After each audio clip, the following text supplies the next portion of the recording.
नमस्कार दोस्तों, art of trading की एक और लर्निंग वीडियो में आपका स्वागत करता हूं। दोस्तों आज की जो हमारी कैंडल है वो है बेयरिश इनगल्फिंग। कल की कैंडल अगर आप लोगों ने देख ली है, वीडियो अगर अच्छी लगी है तो वीडियो को लाइक और शेयर जरूर कर दीजिएगा, और इस वीडियो को भी लाइक शेयर और अपना जो भी सुझाव हो वो कमेंट बॉक्स में आकर के मुझे ज़रूर बताइएगा। तो आज की हमारी कैंडल है वो है बेयरिश इनगल्फिंग। कल की जो हमारी कैंडल थी वो थी बुलिश इनगल्फिंग। तो यहाँ पर आप देखते हैं कि बेयरिश इनगल्फिंग के लिए क्या क्या पैटर्न हमें चाहिए, क्या क्या रूल्स है, क्या क्या कंडीशन बननी चाहिए। ध्यान रखिएगा कि जैसे किताबों में हम पढ़ते हैं उस तरीके से नहीं, मैं यहाँ पे प्रैक्टिकली वो सारी चीज़ें बता रहा हूँ कि कब इसे हम फॉलो करते हैं। ऐसा नहीं कि हर जगह बेयरिश इनगल्फिंग या बुलिश इनगल्फिंग को हम फॉलो नहीं करेंगे, नहीं तो जाके हम ट्रैप हो जाएंगे।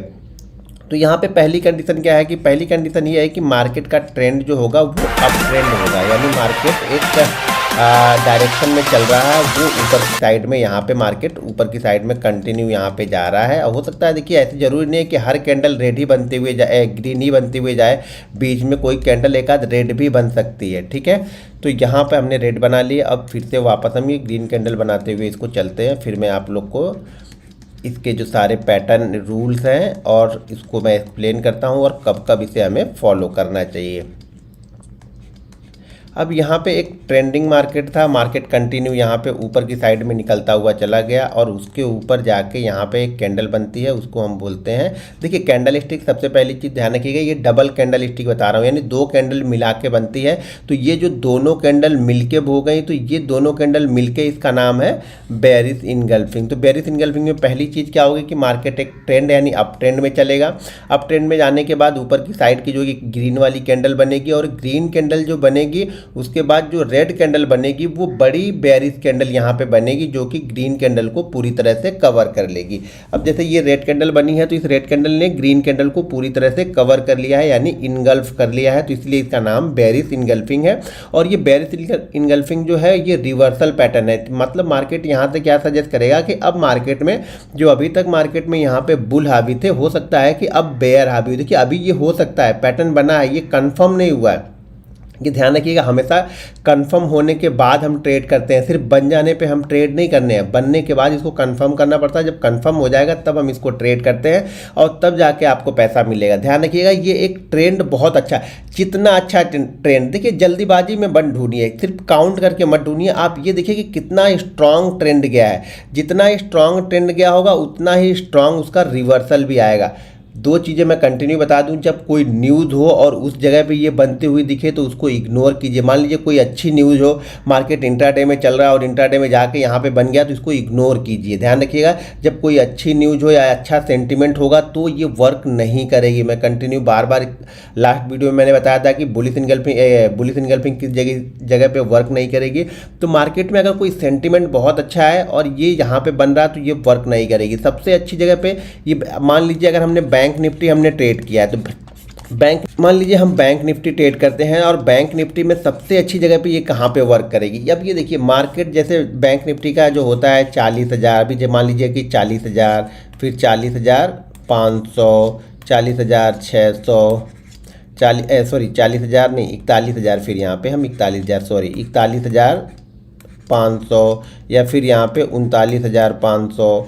तो इस जगह के पास में जब भी पहुँचेंगे, यानी इस जगह के आसपास हम जब भी पहुँचेंगे, मान लीजिए 400 से लेकर के 600 के बीच में कभी जब भी पहुँचे और एक अच्छे ट्रेंड के बाद पहुँचे, मान लीजिए कि मार्केट बैंक निफ्टी यहाँ से स्टार्ट करता है, ये जो लेवल है वो लेवल है 40,000, ठीक है, और 40,000 के लेवल से ये कंटिन्यू स्टार्ट करता है, 40,000 के लेवल से पहुँच गया ये 40,250, ठीक है, 40,250। तो इस जगह पे वो उतना अच्छा वर्क नहीं करेगा। कहाँ पे अच्छा वर्क करेगा, या तो यहाँ पे कोई पहले से ही रेजिस्टेंस हो, जैसे कोई पैरेलल लाइन का रेजिस्टेंस इसी के आसपास मिल गया, जरूर नहीं किसी जगह पे मिले, थोड़ी दूर होगा या थोड़ा सा पहले थोड़ा सा क्रॉस करके भी जा सकता है, या फिर हो सकता है कि कोई ट्रेंड लाइन का रेजिस्टेंस, जैसे हम ट्रेंड लाइन देखते हैं, ट्रेंड लाइन का रेजिस्टेंस उसी जगह पर आ रहा हो, तो ये बहुत अच्छा वर्क करेगा। लेकिन अब मान लीजिए कि 40,200 से 40,200 से जा रहा, और 40,000 से 200 जाते जाते ये 40,450 के आसपास पहुंच गया, या 40,500 पहुंच गया, हो सकता है 40,500 पहुंच जाए, हो सकता है 40,550 पहुंच जाए, और उस जगह पे अगर ये बनेगा तो ये बहुत अच्छा वर्क करता है। देखिए राउंड फिगर के आसपास जो 500 वाला राउंड फिगर होगा ना, उस जगह के आसपास पहुंचेगा तो ये बहुत अच्छा वर्क करेगा। ये ध्यान रखिएगा कहाँ पे वर्क अच्छा करेगा, मैं वो बता रहा हूँ। कंडीशन देखिए, जब बेस्ट बनता है ना, जब सेटअप आपका बेस्ट बनता है तब हम ट्रेड करते हैं। सिर्फ सेटअप बनने से ट्रेड करने वाले लोगों में से हो तो पैसा नहीं बनेगा। सेटअप को बेस्ट जगह पे जाके बनने दो, तब उस पर इंप्लीमेंट करो तो पैसा बनेगा। बनेगा। भले ये महीने में आपको 5 दिन बने, 4 दिन बने, 10 दिन बने, या हो सके कि 4 दिन 5 दिन बाद इंट्राडे में किसी एक दिन बने। तो इसी तरह से हमारे पास कई सारी कैंडलें हैं, तो कुछ ना कुछ कहीं ना कहीं पे बनता रहता है। लेकिन ये जरूर ध्यान रखना है कि कहाँ पे वर्क अच्छी तरीके से करेगा और कहाँ पे वर्क नहीं करेगा, ये सब सारी चीज़ें ध्यान रखो। अगर 200-300 के पास कोई पैरेलल लाइन का रजिस्टेंस है, कोई ट्रेंड लाइन का रजिस्टेंस है, कोई मूविंग एवरेज का रजिस्टेंस है, तो वहाँ पर भी वर्क करेगा। लेकिन इन जगहों पर बहुत अच्छा वर्क करेगा। यहाँ पर रिवर्सल बहुत अच्छी तरीके से मिलता है अगर हम बैंक निफ्टी को ट्रेड कर रहे हैं। तो अगर हम ये स्टॉक्स ट्रेड कर रहे हैं, ठीक है, अगर ये स्टॉक्स है, हम स्टॉक को ट्रेड कर रहे हैं, तो स्टॉक्स में भी ध्यान रखिएगा। अगर 500 वाला स्टॉक्स है तो 500, 550, 600, 650, 1000 वाला स्टॉक्स है तो 1000, 1100, 1200, 1300 ऐसी जगहों पे अच्छा वर्क करेगा। या फिर कोई सपोर्ट, कोई रजिस्टेंस इसको ऊपर की साइड में ट्रेंड लाइन का मिला, कोई मूविंग एवरेज का मिला, कोई इंडिकेटर आप यूज़ करते हो उसका रजिस्टेंस वहाँ पर मिल गया, तब वो अच्छी तरीके से वहाँ पर वर्क करेगा।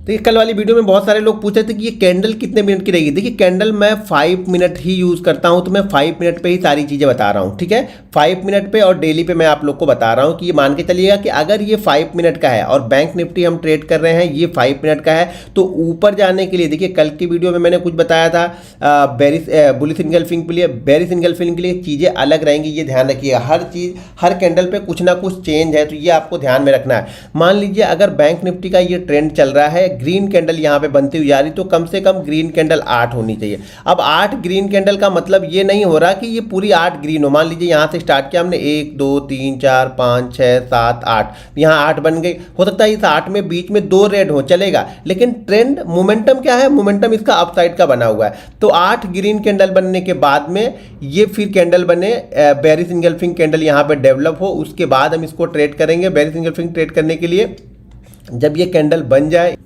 हाँ, तो ये सेकंड कैंडल है, ग्रीन कैंडल है ना, इसके नीचे आएगा तो हमारा यहाँ पे एंट्री होगा। एंट्री हमारा कहाँ पे होगा, ये सेकंड कैंडल जब आएगा तब। ध्यान रखिएगा इसमें 8 कैंडल कम से कम बननी चाहिए, ग्रीन कैंडल 8 कैंडल बननी चाहिए, तब हम फॉलो करेंगे। देखिए जो बेरिश में है ना, थोड़ा सा मोमेंटम कम भी होता है ना, तो जब रिवर्सल आता है अप ट्रेंड मार्केट में तो अच्छा मिल जाता है। लेकिन बुलिश में रिवर्सल आने के लिए और अच्छा ट्रेंड चाहिए होगा। मैं बोल रहा हूँ जितना अच्छा ट्रेंड होगा, जितना ये 10 की जगह 12 बन गई, 15 बन गई, और उसके बाद किसी रेजिस्टेंस के आसपास जाके ये बेरिश इनगल्फिंग बनती है, तो बहुत अच्छा वर्क करेगी।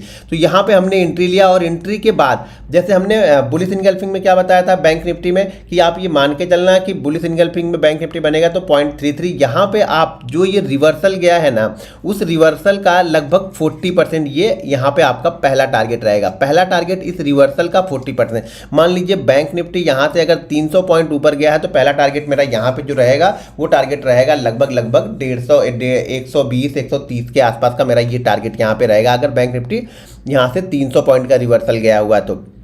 मिनिमम ध्यान रखिएगा, जो रिवर्सल होना चाहिए, जो ट्रेंड होना चाहिए, ये ट्रेंड मिनिमम 200 पॉइंट का होना चाहिए। अगर हम अप ट्रेंड में फॉलो कर रहे हैं और हमें यहाँ पे बेरिश इनगल्फिंग देखना है, देखिए बुलिश इनगल्फिंग के लिए मैंने दूसरा बताया, इसलिए हर वीडियो को नहीं देखोगे तो आप समझ नहीं पाओगे, क्योंकि मैं ये एक्सपीरियंस जो मैं ट्रेड करता हूँ वो बता रहा हूँ कि कहाँ पर ये बहुत अच्छा वर्क करेगी, कहाँ पर इसका जो रेशियो है, सक्सेस रेशियो है, वो आपका 70 से 80% मिलेगा। वो चीज़ें मैं यहाँ पर बता रहा हूँ। ऐसा नहीं कि मैं किताबी नहीं बता रहा हूँ आप लोग को, तो इसको लिख लो कहीं पर, ध्यान से देखो, उसको इंप्लीमेंट करो जब भी बने। तो कम से कम मोमेंटम अब मुझे कितना चाहिए होगा, अगर बैंक निफ्टी में ट्रेड कर रहा हूं तो कम से कम यहां पे मुझे 200 पॉइंट का चाहिए, प्लस 8 कैंडल बननी चाहिए। ये 200 पॉइंट जो होने चाहिए वो 8 कैंडल में बननी चाहिए, या हो सके 200 पॉइंट की जगह ये 300 पॉइंट बन गया 8 कैंडल में, तो बहुत अच्छी बात है। लेकिन 8 कैंडल कंपलसरी है, और 200 से कम का मूवमेंट नहीं होना चाहिए। जो मोमेंटम गया है ना, ये कम से कम 200 पॉइंट का होना चाहिए, ठीक है। 200 पॉइंट और 8 कैंडल, यहाँ पे 8 कैंडल बननी चाहिए, तभी मैं इस पैटर्न को मानूंगा कि ये हमारे बेरिश इनगल्फिंग पैटर्न यहाँ पे बन गई। और यहाँ पे मैंने एंट्री लिया, पहला जो टारगेट होगा ये पूरे मोमेंटम का लगभग 40%। मान लीजिए ये पूरा मोमेंटम 300 का है, तो हमारा 40% कितना हो गया, 120 पॉइंट, ठीक है। ये पूरा मोमेंटम 400 है, तो हमारा पहला टारगेट कितना हो गया, 160 पॉइंट। चीज़ों को समझिए, थोड़ा सा कैलकुलेट कर लीजिएगा। यानी अगर ये मोमेंटम हमारा, देखिए 200 से कम में तो हम करेंगे नहीं। जब 200 बन गया तो पहला टारगेट, मान लीजिए 200 की ही बनी, तो पहला टारगेट हमारा यहाँ पे कितना निकल गया, 80 पॉइंट का पहला टारगेट हमारा होगा। सेकंड टारगेट 120 पॉइंट का, थर्ड टारगेट हमारा होगा यहाँ पे 150 पॉइंट का। ये टारगेट रखेंगे। अगर मान लीजिए ये 300 का चला हुआ है, तो पहला टारगेट हमारा कितना हो गया, 120 पॉइंट हो गया। सेकंड टारगेट हमारा कितना हो गया यहाँ पे, फिर 160 पॉइंट का सेकंड टारगेट हो जाएगा। तो इसी तरह से आपका थर्ड टारगेट निकल जाएगा। लेकिन मोमेंटम स्ट्रांग होना चाहिए। देखिए स्ट्रांग मोमेंटम में ही अगर रिवर्सल बनता है ना तो वो वर्क करता है, ये ध्यान रखिएगा। और साथ में किसी रजिस्टेंस, अगर कोई रजिस्टेंस वहाँ पे हो, एक तो रजिस्टेंस ये बन गया, बेरिश इंगल्फिंग बन गया कि बहुत अच्छा मोमेंटम था, अब बायर ने अपना कंट्रोल छोड़ दिया है, अब यहाँ पे सेलर एंट्री कर रहे हैं, ठीक है। तो ये हमारा एंट्री प्राइस कब होगा, ये सेकंड कैंडल के नीचे।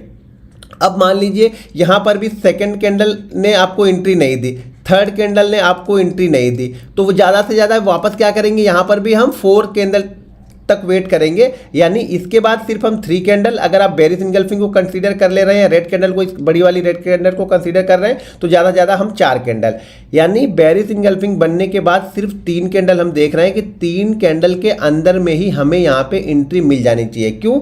क्योंकि अगर बेरिश इंगल्फिंग यहाँ पे बन गई है ना तो उसका मोमेंटम देखिए ज़्यादा देर तक अगर यहाँ पे होल्ड कर रहा है, इसका मतलब ये फिर से है कि ये बायर के कंट्रोल में अभी भी चल रहा है, क्योंकि बेरिश इंगल्फिंग का लो ब्रेक ही नहीं हो रहा है यहाँ पे। तो यहाँ पे ये जितना जल्दी, यानी 3 कैंडल के अंदर में अगर ये ब्रेक डाउन देता है, हमें एंट्री देता है, तब तो हम ट्रेड करेंगे। अगर 4th कैंडल में ये एंट्री देगा तो वापस हम इसको ट्रेड नहीं करेंगे, फिर इसको छोड़ देंगे। फिर हमारा पैटर्न बना जरूर, लेकिन इसने हमें ट्रेड नहीं दिया हमारी कंडीशन के हिसाब से। हमारी कंडीशन क्या है कि कम से कम 3 कैंडल के अंदर में ब्रेक डाउन हो जाए। कोई भी कैंडल ने अगर इसका हाई ब्रेक कर दिया, मान लीजिए ये हाई ब्रेक करने के बाद आके यहाँ पे सेकंड कैंडल मान लीजिए ब्रेक डाउन करती है, तो भी हम एंट्री नहीं करते। ये कैंडल का सबसे हाई होना, सॉरी ये मोमेंटम का सबसे हाई ये रेड कैंडल होनी चाहिए। जो मोमेंटम है, मान लीजिए मोमेंटम 400 से 40,000 से स्टार्ट हुआ और 40,250 के बाद बन रहा, तो ये लास्ट जो कैंडल है ना, बड़ी वाली रेड कैंडल है, यही कैंडल सबसे हाई कैंडल होगी। यानी उस मोमेंटम का मान लीजिए 40,250 का अगर हाई बना है, तो 40,250 का हाई किसने बनाया है, इस रेड कैंडल ने बनाया है। यहाँ पे कोई ग्रीन कैंडल बनी है उसके बाद ये बन रहा है, तो ये फिर आपका सेटअप परफेक्ट नहीं बना है, ये ध्यान रखिएगा। ये रेड कैंडल ही हाई होना चाहिए इस मोमेंटम का, ठीक है। अगर ये स्टॉक्स है तो हम क्या करेंगे, 9 कैंडल को फॉलो करेंगे। 9 कैंडल की कम से कम एक मोमेंटम 9 कैंडल का हमें मिलना चाहिए। अगर कोई स्टॉक देख रहे हैं, ये 5 मिनट का चार्ट पे देख, ये सारी चीज़ें मैं ये समझिए कि मैं 5 मिनट के चार्ट पे बता रहा हूँ, क्योंकि मैं 5 मिनट फॉलो करता हूँ तो मैं 5 मिनट बता रहा हूँ। मैं 15 मिनट फॉलो ही नहीं करता हूँ ज़्यादातर, तो मैं 15 मिनट पर नहीं बता पाऊँगा, फिर आपको ढूंढना पड़ेगा, आपको अपनी रिसर्च करनी पड़ेगी, तभी आप जाकर ट्रेड करो। मैं 5 मिनट पर करता हूँ, तो इसलिए मैं 5 मिनट बता रहा हूँ। तो 9 कैंडल अगर स्टॉक्स है तो क्या चाहिए हमें, अगर किसी स्टॉक्स में हम ये चीज़ें देखें, सेम चीज़ें हम स्टॉक्स में फॉलो करेंगे, तो हमें कम से कम 9 कैंडल का मोमेंटम चाहिए। यहाँ पे 9 कैंडल का मोमेंटम चाहिए, या 9 कैंडल प्लस 1.5% ऊपर जाना चाहिए। इससे कम अगर इससे कम ऊपर गया है और ये 9 कैंडल नहीं बनी है तो भी हम फॉलो नहीं करेंगे। 9 कैंडल बन गई है लेकिन 1.5% का मूवमेंट नहीं हुआ है तो भी हम इसको फॉलो नहीं करेंगे, ठीक है। अगर 1.5% गया है तो फिर रिवर्सल का पहला टारगेट इसका लगभग 0.75, ठीक है, 0.75% होगा। यानी आप मान के चलिए जो भी मोमेंटम हुआ है उसका 0.5% पहला टारगेट हमारा होगा स्टॉक्स में। सेकंड टारगेट वहाँ पे रहेगा आपका 1% का। अगर मोमेंटम मान लीजिए स्टॉक्स छोटा स्टॉक्स बड़ा है, मान लीजिए 2000 का स्टॉक्स है और वो 20 पॉइंट जाने के बाद ये बन रहा है, तो हम उसको ट्रेड नहीं कर रहे हैं। कम से कम हमें 30 पॉइंट जाना चाहिए, कितना, 1.5% के बाद फिर हमें वो 15 रुपये का टारगेट वहाँ पे देके जाएगा। 15 रुपये से 20 रुपये का हमारा पहला टारगेट वहाँ पे रहेगा। 0.75 से लेकर के 1% के बीच में हम पहला टारगेट यहाँ पे रखने वाले हैं अगर स्टॉक्स है। यही कैंडल अगर हम डेली चार्ट में फॉलो कर रहे हैं तो 4 से 5 दिन का मोमेंटम मुझे चाहिए कम से कम। मान लीजिए अब ये भूल जाइए, ये मान जाइए कि ये डेली कैंडल बन रही है और डेली कैंडल हम यहाँ से फॉलो कर रहे हैं, तो यही चीज़ें यहाँ से होनी चाहिए। और यहाँ पे मैं 3 दिन वेट नहीं कर रहा हूँ, ये ध्यान रखिए, डेली चार्ट में मैं 3 दिन वेट नहीं कर रहा हूँ। डेली चार्ट में मुझे सेकंड डे ही ब्रेक डाउन चाहिए। बुलिश इंगल्फिंग में अगर नहीं बताया हो तो वहाँ भी यही चीज़ ध्यान रखिए। अगर हमने डेली चार्ट पे देख लिया, किसी स्टॉक्स में मान लीजिए इंडेक्स में मैंने डेली चार्ट में इसको देखा, तो सेकंड कैंडल ही मुझे ब्रेक डाउन चाहिए। और एक चीज़ और ध्यान रखिए, अगर डेली चार्ट में कोई चीज़ देख रहे हैं ना तो क्लोजिंग बेसिस पे हम फॉलो कर रहे हैं।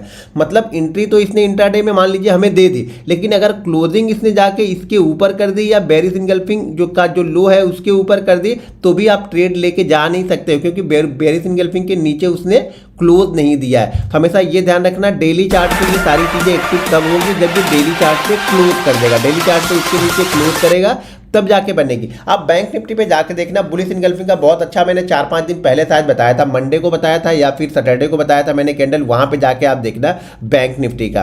तो डेली चार्ट पे क्लोजिंग इसके नीचे और एसएल वापस फिर से इसके जो इसका हाई है ना उसके ऊपर जाके क्लोज करेगा तो हम एसएल लेते हैं। यहाँ पे ये ध्यान रखिएगा, तो हम इसका एसएल लेते हैं। और टारगेट इसका जो रहेगा ना, ठीक है।